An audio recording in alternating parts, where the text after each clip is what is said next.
ద్వారానే సమస్యలకు పరిష్కార మార్గాన్ని వెతుకుతాం తప్ప ధర్నాలు అదేవిధంగా ఆందోళనలతో సాధించేది ఏమి ఉండదు.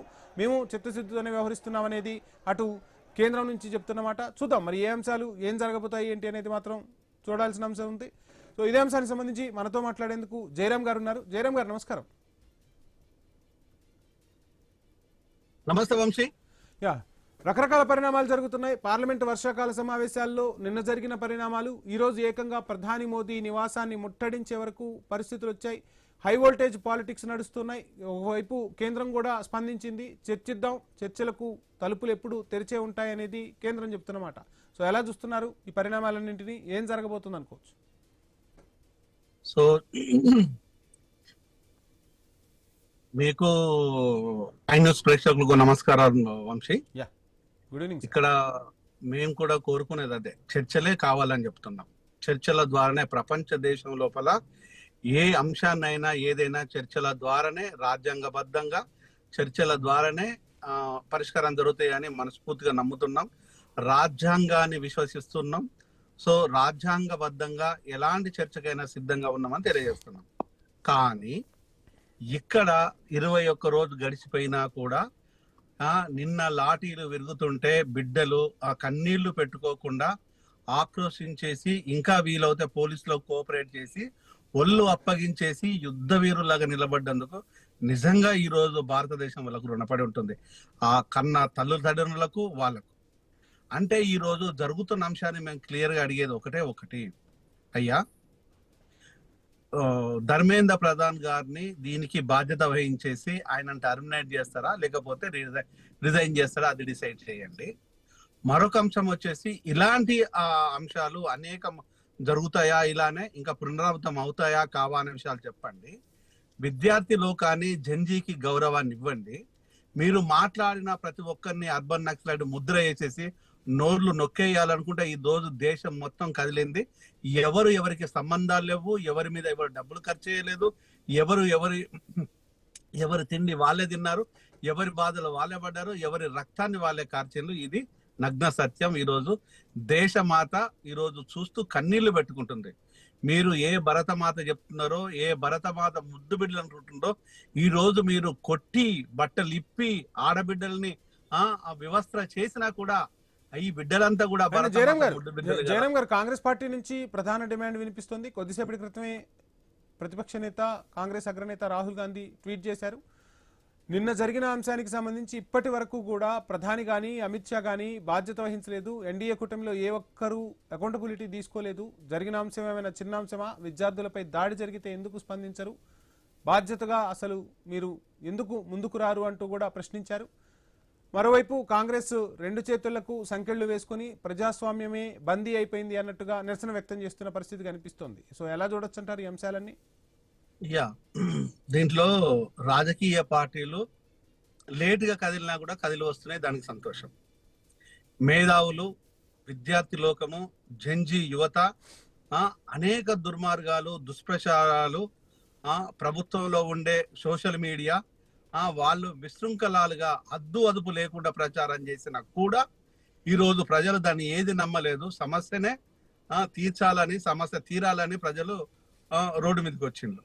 రోడ్డు మీదకి వచ్చిన ప్రజల్ని ఈరోజు ఎంత ఇబ్బంది పెట్టిందో మనం చెప్పాల్సిన పని లేదు. ఈరోజు కళ్ళ ముందు కనిపిస్తూ ఉన్నది. నిజంగా కనుక ఈరోజు కొన్ని ఛానల్స్, అడపాదడప కొన్ని ఛానల్స్, మనలాంటి కొన్ని ఛానల్స్ తప్ప మెయిన్ స్ట్రీమ్ మీడియా మొత్తం నోరు మూసేసుకుంది. దాన్ని ఈరోజు మేము తోపులు తురుంకాలం అనుకునే డిబేట్ల మీద డిబేట్లు చేసే ఛానల్స్ ఏవైతే ఉన్నాయో ఈ రోజు వాళ్ళ కళ్ళకి కనిపించడం లేదు. ఏదో సోసో అనుకుంటూ మాత్రమే మాట్లాడుతున్నారు. దానికి బాధపడుతున్నాం. దాంతో పాటు వచ్చేసి ఈ రోజు అంటే భారతీయ జనతా పార్టీ లేదంటే ఎన్డీఏ సర్కార్ మొత్తంగా కొంత భాగం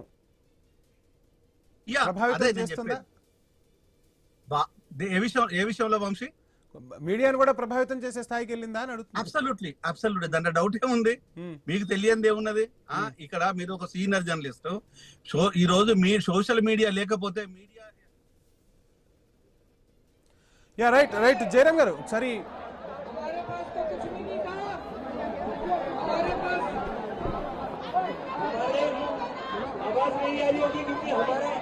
हमारे सर्कल तोड़े गए और जो बंदर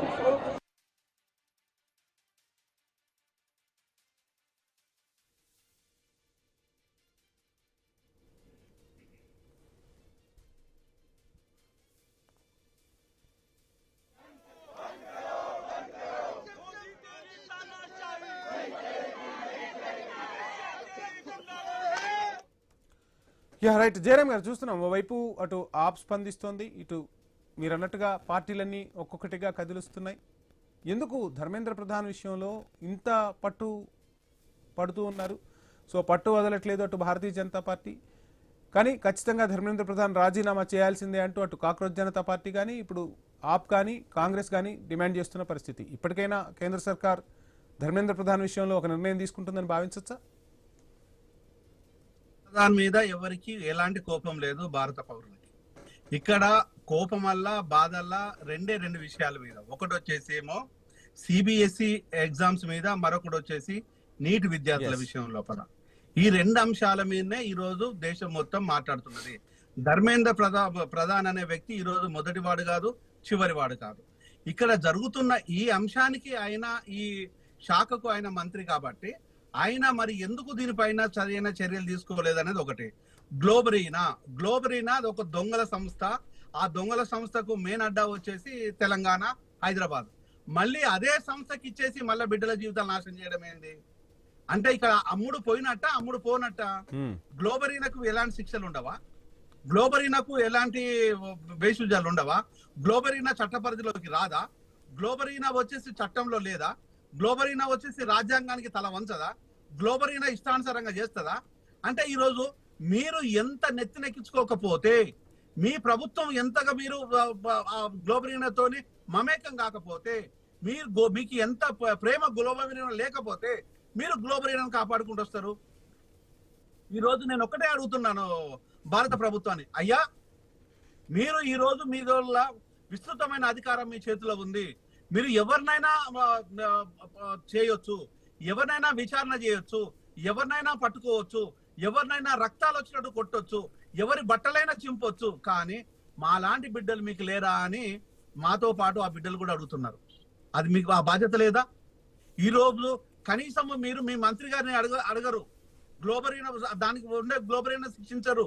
ఈ రోజు ఎవరైతే దోపిడీ దొంగలు ఉన్నారో, ఎవరైతే నీటి పత్రాలను లీక్ చేసిందో వాళ్ళకు ఎలాంటి శిక్షలు ఉండవు. కానీ ఈ రోజు శిక్షలు ఎవరికి? ఎగ్జామ్స్ రాసే బిడ్డలకి, వాళ్ళ కోసం కొట్లాడే యువతక.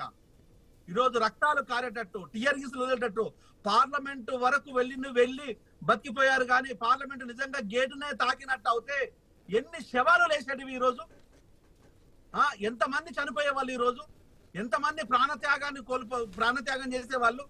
అలాంటి పరిస్థితి రాకుండా, అలాంటి పరిస్థితి లేకుండా విచక్షణ జ్ఞానంతో వాళ్ళు ఉన్నారు కాబట్టి బతికిపోయారు. లేదంటే వాళ్ళు విచక్షణ కోల్పోయి ఉంటే రేపు మీరు ఎలా విధంగా ప్రచారం చేసేవాళ్ళు అనేది ఈరోజు ప్రధానమైన ప్రశ్న. అక్కడ ఇంకొక అంశం ఏంటంటే, ఇప్పుడు ఆ బిడ్డలు మా బిడ్డలు, మరి ఆ బిడ్డ లాంటి బిడ్డలు మీకు లేరా? ఆ బిడ్డలు లాంటి కుటుంబాలు మీ కావా? మీరు కూడా బిడ్డలను అన్నారు కదా, మీకు కూడా కుటుంబాలు ఉన్నాయి కదా, మీకు కూడా వ్యవస్థ, ఒక కుటుంబ వ్యవస్థ ఉన్నది కదా. మరి ఆ బిడ్డల మీద లాఠీలు జులిపిస్తూ ఉంటే ఎందుకు మమ్మల్ని కొడుతున్నారంటే మీ దగ్గర ఆన్సర్ లేదు. మిమ్మల్ని బూతులు తిట్టలేదు, మిమ్మల్ని దౌర్జన్యం చేయలేదు, మీ మీద ఎలాంటి వ్యక్తిగత ఆరోపణలు చేయలేదు, ఎలాంటి నిందలు చేయలేదు. మాకు జయరామ్ గారు మళ్ళీ మీకు సమయం ఇస్తాను, మనతో పాటు మాకు న్యాయం జరగాలనే మాటకి ఈరోజు లాఠీలతో మీరు ఆన్సర్లు చెప్తారా? అంటే నోటి మాట మీకు పనికిరాదా? ఈ రోజు మీరు ఇప్పుడు మాట్లాడతామంటున్నారు. మాట్లాడడానికి ముందు, లాఠీల కంటే ముందు మాట్లాడితే ఆ లాఠీలకు రక్తాలు వచ్చేది. జయరామ్ గారు మాట్లాడదాం. ఇదే అంశానికి సంబంధించి పశుపతి గారు, ప్రముఖ విశ్లేషకులు మనతో పాటు ఉన్నారు. పశుపతి గారు, రకరకాల అంశాలు తెరపైకి వస్తున్నాయి. నీట్ పేపర్ లీకేజ్ అయిపోయింది, ఆ తర్వాత మరలా పరీక్ష రాశారు, ఓవైపు ధర్నాలు జరుగుతూ ఉన్నాయి. సో నిన్న మొన్నటి వరకు ఈ అంశం నివురుగప్పిన నిప్పులా ఉంటే పార్లమెంట్ సమావేశాలు మొదలైన రోజు నుంచి దేశ రాజకీయాలను తీవ్రంగా ప్రభావితం చేస్తుంది. సో మొదటి నుంచి అటు కాక్రోచ్ జనతా పార్టీ చేస్తున్న డిమాండ్ ఏదైతే ఉందో ఇప్పుడు కాంగ్రెస్ పార్టీ కూడా అదే డిమాండ్ చేస్తుంది. ఖచ్చితంగా ధర్మేంద్ర ప్రధాన్ రాజీనామా చేయాలి. ఇక నిన్న జరిగిన అంశానికి సంబంధించి ఇప్పటి వరకు బాధ్యత తీసుకోకపోవటం అనేది అటు హోంమంత్రికి కానీ ఇటు ప్రధానికి కానీ తగదు. ప్రధాని మౌనం వేడాలంటూ కూడా ప్రతిపక్ష నేత రాహుల్ ప్రశ్నిస్తున్నారు. సో ఎలా చూడాలి, ఏం జరుగుతుంది అనుకోవచ్చు? ఇప్పుడు చర్చలకు ఆహ్వానిస్తున్నాం, తలుపులు తెరిచే ఉన్నాయని ఇప్పుడు చెప్తూ ఉన్నారు. సో జయరాం గారు అన్నట్టుగా ముందే చర్చలకు ఆహ్వానించి ముందే ఆ తలుపులు తెరిచుంటే యువతపై లాఠీ దెబ్బలు పడేవి కావు, ఇంత పెద్ద ఇష్యూ అయ్యేది కాదు. ఎందుకని ఆలస్యం జరిగిందంటారా? ముందుగా ఐన్యూస్ వీక్షకులకు, ప్యానెల్లో ఉన్న మిత్రులకు మీకు గుడ్ ఆఫ్టర్నూన్. ప్రధానంగా ఇవాళ విద్యార్థులు లేకపోతే ఉద్యోగ సంఘాలు, కార్మిక సంఘాలు ఏవైనా కూడా మీరు ఒక 70 సంవత్సరాల సుదీర్ఘమైనటువంటి చరిత్రలో పాలక ప్రభుత్వాలు ఏవైనా ఉండదు, బీజేపీ, జనతా పార్టీ, కాంగ్రెస్, రకరకాల పార్టీలు, కేంద్ర రాష్ట్ర ప్రభుత్వాలు ఏవైనా కూడా అది ఏ ప్రభుత్వాలు, ఏ కార్మిక సంఘాలు, ఏ ఉద్యోగులు, నిరుద్యోగులు, శ్రమజీవులు అడిగగానే ఇమీడియట్లీ వాళ్ళు ఇన్వైట్ చేయరు. అంటే ఆ సమ్మె యొక్క ఉధృతి, సమ్మె యొక్క ఎఫెక్టివ్నెస్ ఎంత ఉంది, సమ్మె యొక్క సారాంశం ఎంత ఉంది, సమ్మె యొక్క నిబద్ధత ఎంత ఉంది, దాని మీద ఉండేటువంటి ఇంపాక్ట్ ఏంటి, ప్రభుత్వంకి వచ్చేటువంటి అపకీర్తి ఏంటి, ఇవన్నీ బేరేజ్ వేసుకొని వాళ్ళు ఒక కూలంకుషంగా చర్చోపచర్చలు జరిగిన తర్వాత అప్పటి వరకు డైల్యూట్ చేద్దామని చూస్తుంటారు. పాలక ప్రభుత్వాలు ఏవి ఉన్నప్పటికీ కూడా ప్రతి నిరసనను, ప్రతి సమ్మెలను షూట్ చేద్దామనే చూస్తారు తప్ప దాన్ని పరిష్కరిస్తామని చూడరు. అంటే పరిష్కరిద్దామని చూసే ప్రక్రియ అనుకుంటే అసలు ప్రశ్నించే అవకాశమే ఉండేది కాదు కదా. అంటే అక్కడ పాలక ప్రభుత్వాలకు తెలిసినప్పటికీ కూడా సరైన సమయంలో కళ్ళు తెరవదు. ఇవాళ ప్రధానంగా నిరుద్యోగులు కావచ్చు, దేశవ్యాప్తంగా, రాష్ట్ర వ్యాప్తంగా ఎక్కడైనా కూడా నిరుద్యోగుల సమస్యలు ఎప్పటికప్పుడు, విద్యార్థుల సమస్యలు ఎప్పటికప్పుడు అవి చిగురించుతూనే ఉన్నాయి తప్ప అది ఎప్పటికి కూడా నెవరెంట్ స్టోరీ లాగా ఉంది. ఎందుకు నెవరెంట్ స్టోరీ లాగా ఉంది అంటే వాళ్ళ ఆకాశం మీద భూతాళంలో ఉన్నటువంటి కోరికలు కోరట్లేదు. కనీసమైనటువంటి భారతదేశంలో ఒక ఫ్రీ ఎడ్యుకేషన్ కావాలి, ఒక క్వాలిటీ ఆఫ్ ఎడ్యుకేషన్ కావాలని కోరుకుంటున్న క్రమంలో వాళ్ళ ఎన్నో రాయితీలు ఇస్తారు కానీ విద్యార్థులకు ఇవ్వరు, ఎన్నో సంక్షేమ పథకాలు అనౌన్స్ చేస్తారు కానీ నిరుద్యోగులకు ఇవ్వరు. అంటే ఇక్కడ నిరుద్యోగులను, విద్యా వ్యవస్థను నిర్వీర్యం చేయాలనేటువంటి ఒక పాలక ప్రభుత్వాల యొక్క కుట్ర ఎప్పటికప్పుడు ప్రశ్నించే ఆ దిశలోనే విద్యార్థులు చేస్తారు. వాళ్ళు మీరు అంటున్నట్టుగా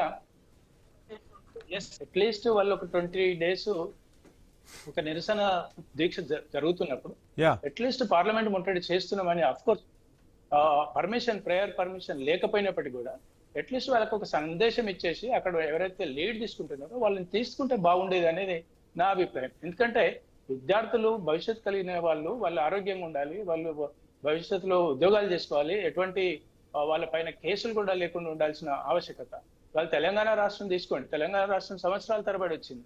అలానే నాగాలాండ్ రాష్ట్రం తీసుకోండి, అలా స్వాతంత్రం తీసుకోండి. అంటే ఏ సమస్య పరిష్కారం పోరాడకపోతే వచ్చే పరిస్థితి లేదు. ఇవాళ మేము కూడా స్వయంగా నేను వరంగల్లో ఒక పెద్ద సభ పెట్టిన 20,000 మందిని పెట్టాం. అది ఓపెన్ గ్రౌండ్ లో పెట్టాం. జంతర్ మంతర్ లో పీస్ఫుల్ ప్రొటెస్ట్ చేసాం విద్యార్థులు, నిరుద్యోగులకు కావాల్సినటువంటి ఈడబ్ల్యూఎస్ రిజర్వేషన్స్ కైనా. అంటే అన్ని సమస్యలు ప్రొటెస్ట్ చేసినప్పుడు పీస్ఫుల్ ప్రొటెస్ట్ చేస్తే ఏమైతుందంటే ప్రభుత్వాలకు చీమగుట్టినట్టు అవ్వట్లేదు. అంటే ఒక విధ్వంసం జరగాలి, లేకపోతే వాళ్ళ లాఠీలు ఎరగొట్టాలి, లేకపోతే వాళ్ళు కాన్స్టిట్యూషన్ లో లేనటువంటి విషయాలను మళ్ళీ వాళ్ళపైనే అవార్ణం వేయాలన్నటువంటి ప్రక్రియ ఏదైతుందో ప్రభుత్వాలు ఏవైనప్పటికీ కూడా అది తప్పిదము, వాటికి అంత ఆస్కారం ఇవ్వకూడదు. ఇవాళ 100 మంది కేసులు పెట్టేస్తారు, వాటి రేపు భవిష్యత్తులో ఉద్యోగం రావాలంటే. పశుపతి గారు మీకు సమయం ఇస్తాను. केजरीवाल మాట్లాడుతున్నారు, లైవ్ చూద్దాం. टूट गई, पैर टूट गया, हाथ टूट गए. बहुत ही बर्बरता के साथ मोदी जी ने अपने बच्चों पे हमला कराया है. बच्चे केवल ये मांग रहे थे कि पेपर लीक नहीं होने चाहिए. एक तो मोदी जी एक नाकाम प्रधानमंत्री हैं जिनसे एक पेपर नहीं कराया जाता. एक पेपर लीक, हर साल पेपर लीक होते हैं, सारे पेपर लीक होते हैं. और जब बच्चे कहते हैं पेपर लीक नहीं होने चाहिए तो उन पे डंडे बरसाते हैं. मोदी जी के अपने बच्चे नहीं है, इसलिए उन्हें पता नहीं है बच्चों का क्या, बच्चे होना क्या मतलब होता है. ये सारे बच्चे हमारे बच्चे हैं, किसी न किसी के माँ बाप के बच्चे हैं. इस तरह से डंडे बरसाना ठीक नहीं है. मोदी जी को बहुत ज्यादा अहंकार हो गया है, इतना अहंकार करना ठीक नहीं है. कई बच्चों के ऊपर फर्जी FIR किए गए हैं, कई बच्चों के ऊपर फर्जी केस किए गए हैं, वो गिरफ्तार कर लिए गए हैं.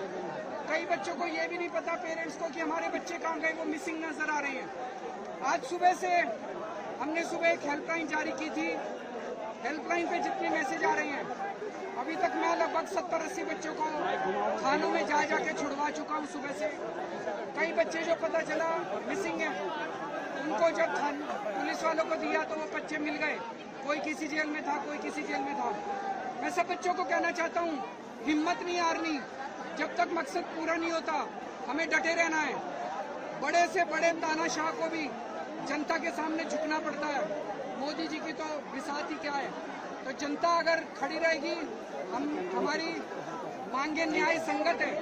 हमारी मांगे कि धर्मेंद्र प्रधान का इस्तीफा हो, हमारी मांगे अच्छा एग्जामिनेशन सिस्टम हो, हमारी मांगे पेपर लीक होना बंद हो, अच्छा एजुकेशन सिस्टम हो। ये सरकार की जिम्मेदारी है। सरकार जब नहीं कर पा रही है तो बच्चों पे लाठीचार्ज कर रही है, वो सही नहीं है। Thank you sir, thank you.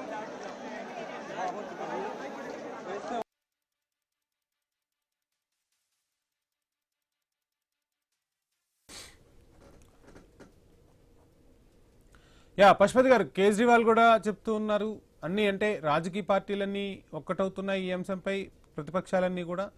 అంటే ఒక విద్యార్థి ఉద్యమం కాస్త ఇప్పుడు ఇది రాజకీయ టర్న్ తీసుకుంటుందా? సరే తీసుకుంటే తీసుకుంది, రాజకీయ పార్టీలే ప్రశ్నించాలి, కానీ విద్యార్థులకు న్యాయం జరగాలి. సో ఎలా చూడొచ్చు అంటారు? ఇప్పుడు ఎన్ని పార్టీలన్నీ కూడా ఏకమవుతున్న తరుణంలో విద్యార్థులకు న్యాయం జరిగే అవకాశం ఉందా? ఎక్కడ కూడా మీరు చాలా అంటే విద్యార్థులకు అన్యాయం జరగడం నేను ఓపెన్ గా దాన్ని ఖండిస్తున్నాను. ఫస్ట్ ఆఫ్ ఆల్ ప్రధానంగా లక్షలాది విద్యార్థులు, అది 1000 విద్యార్థుల, 10,000 విద్యార్థుల, 10 లక్షల విద్యార్థులకు నష్టం జరిగింది, అది తప్పు. అయితే ఇక్కడ ఏదైతే గొంతమ్మ కోరికలు పెట్టేసి లేకపోతే గొంతెత్తి మాట్లాడుతున్న కాంగ్రెస్ పార్టీ, ఇండి కూటమి, గతంలో బీజేపీ పార్టీ 2014లో అధికారంలో రాకముందుకు వీళ్ళందరి జీవిత చరిత్ర కూడా చూడండి. ఈ పాలక ప్రభుత్వాలు వందల ఎగ్జామ్స్ లీకేజెస్ అయినాయి. వాళ్ళ చరిత్ర అప్పుడు ఏం చేశారు ఈ ఇండి కూటమి? కానీ అక్కడ చేయలేదు, ఇప్పుడు చేస్తున్నారు. అక్కడ జరిగింది, ఇప్పుడు ఈ తప్పును అంగీకరించమని నేను అనట్లేదు. కానీ వీళ్ళ విద్యార్థులు ఇప్పుడు మోడీ గారిని అంటున్నారు, ఏంటి ఒకడికి భార్య లేకపోతే ఆయనకు స్త్రీల గురించి తెలియదు అంటారు, కొడుకులు లేకపోతే వాడికి పిల్లల గురించి తెలియదు అని అంటాడు. ఇవన్నీ ఏం తెలియకుండా 140 కోట్ల ప్రజానికానికి ప్రైమ్ మినిస్టర్ అయ్యాడా? అంటే ఇదొక ఎమోషనల్ గేమ్ చేస్తున్నారు.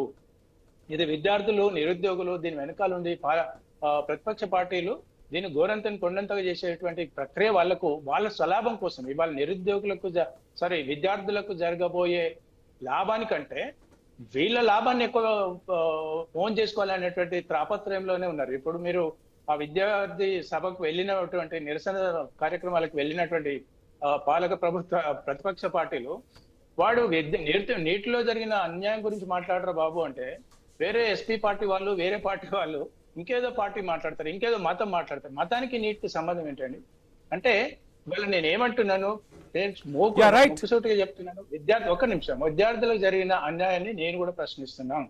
కానీ విద్యార్థులు, యువకులు, వాళ్ళకు బిలో 20 years ఏజ్ లో ఉన్నటువంటి 18-19 years వాళ్ళ ఉడుకురత్రాన్ని, వాళ్ళ ఆవేశాన్ని ఆసరగా తీసుకొని ప్రతిపక్ష పార్టీలు దాన్ని ఒక రాజకీయ కోణంలో ఆలోచించుకొని దాన్ని ఓన్ చేసుకోవాలనేటువంటి ప్రక్రియ ఉంది చూడండి.